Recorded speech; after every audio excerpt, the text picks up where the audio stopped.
Hello po mga kabentusa, mag-a-unbox tayo ng parcel. Yan po ay na-order ko yan sa Shopee mga kabentusa, ang alcohol. Yan po, kung ano ang laman ng parcel na to mga kabentusa, gugupitin ko yan sa gitna. Yan, sa pamamagitan ng gunting ko.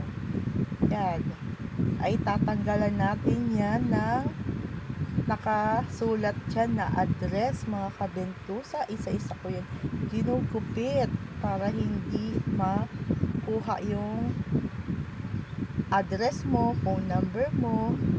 At eto na nga ba mga kabentusa, yan yung laman ng parcel ko. Yan, mag-unbox tayo mga kabentusa.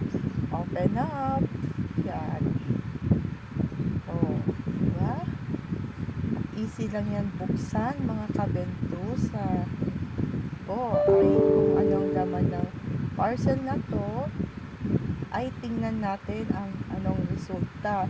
100% legit yan mga kabentusa.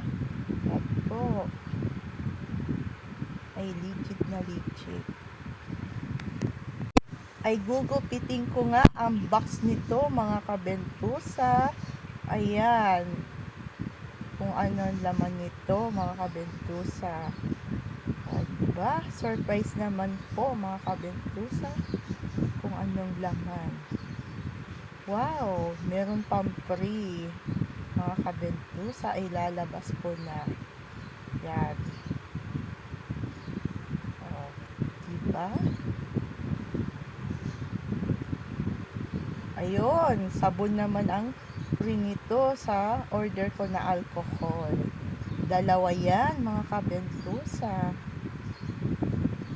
At ilalabas ko ng isang alcohol. Yan po ay ethyl alcohol po ang order ko mga kabentusa. Ang isa pa mga kabentusa, ayan na siya. Dalawa ng order ko na alcohol mga kabentusa. 100% legit na legit. Salamat naman Shopee.